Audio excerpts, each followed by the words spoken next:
दोस्तों, मैं इस वक्त इंडिया आया हुआ हूँ और मैंने एक लोकल खबर पढ़ी, यहाँ अखबार में छपी है, कल आई है। एक फैमिली क्या एक्चुअली एक खातून पाकिस्तान से आई और उन्होंने एक कोई डेटिंग वगैरह का चक्कर था, एक किसी से दोस्ती हो गई इंडिया के एक आदमी से और उनका ये फैसला हुआ कि मैं जाके इससे शादी करूँगी।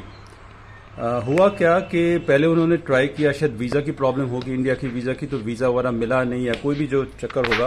अल्टीमेटली शी डिसाइडेड कि वो नेपाल से आई और नेपाल से बस लेकर एंटर कर गई इंडिया बॉर्डर में। अब बड़े मजे की बात यह है कि नेपाल और इंडिया का बॉर्डर है, वहाँ पर या चेकिंग नहीं है या किसने चेक नहीं किया, किसी को नहीं पता चला कि वो पाकिस्तान की वो महिला हैं और शायद नाम बदल लिया या हुलिया बदल लिया और बच्चे लेकर आई।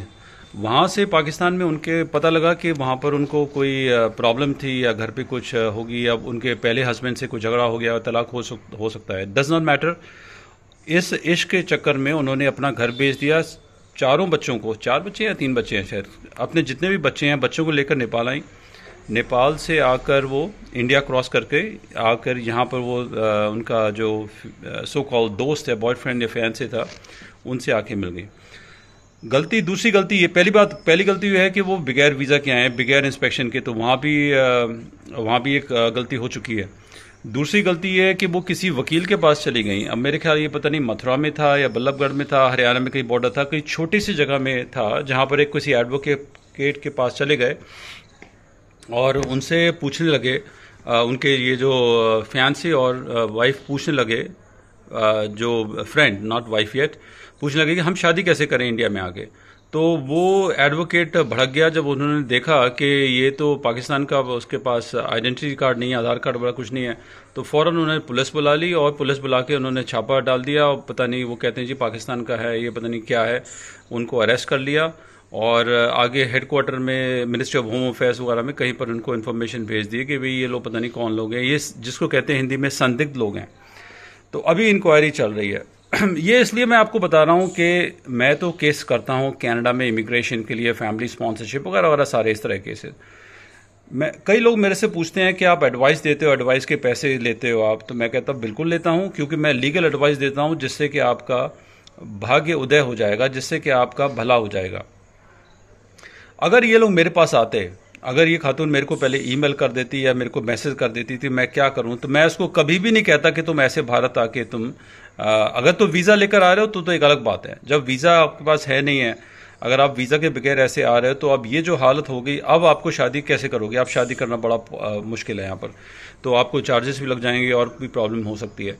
तो मैं उनको ये कहता कि आप शादी यहाँ ना करो, आप दुबई चले जाओ, अपने इन फ्रेंड को दुबई बुला लो, वहाँ पर लीगली शादी करो, जो भी दुबई की रिक्वायरमेंट है, विच आई डोंट नो, हो सकता है कि वहाँ 1 आध महीना रहना पड़े, रेजिडेंसी एस्टैब्लिश करनी पड़े, वहाँ पर कुछ टाइम बाद शादी हो सकती है।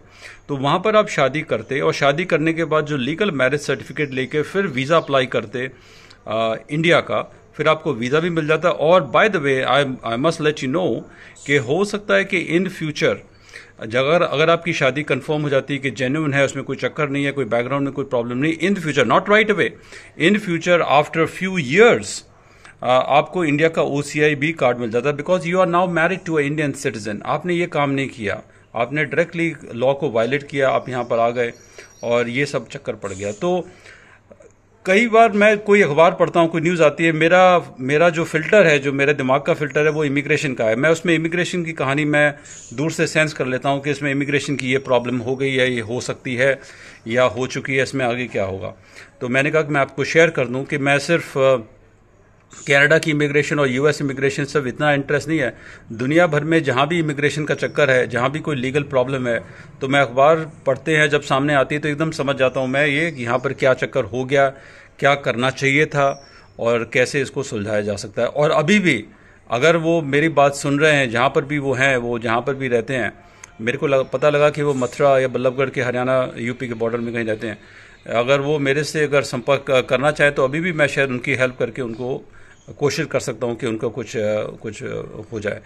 तो ये तो बात है कंसल्टेशन की, लीगल एडवाइस की। अब लोग मेरे से कई बार, अब आप देखा ना, कई बार लोग पूछते हैं कि सर जी आप सिर्फ इतनी सी एडवाइस है, एक बात पूछनी है, आप जल्दी से बता देना। मैं कहा भाई ये मेरा पेशा है, डॉक्टर से आप पूछते हैं कि भाई आपने 500 रुपये क्यों ले लिए ब्लड प्रेशर चेक करने के लिए या थर्मोमीटर लगाने के लिए, वो भी देखता है ना, उसने भी तो पढ़ाई करी है कि भाई आपकी बीमारी देखने के लिए। तो ये जो मैंने पढ़ाई करी है, जो मेरा एक्सपीरियंस है और जितने साल से मैं कर रहा हूँ, इससे मैं आपको एक सही एडवाइस दे सकता हूँ कि क्या करना चाहिए और क्या ना करना चाहिए। Thank you very much. आप गूगल पे सर्च कर लें इसको, आपके पास ये रिपोर्ट आ जाएगी। और बाकी एक्चुअली मैं इसका लिंक आपको नीचे वो लिख भी देता हूँ, आप पूरी कहानी पढ़ भी सकते हैं। Thank you.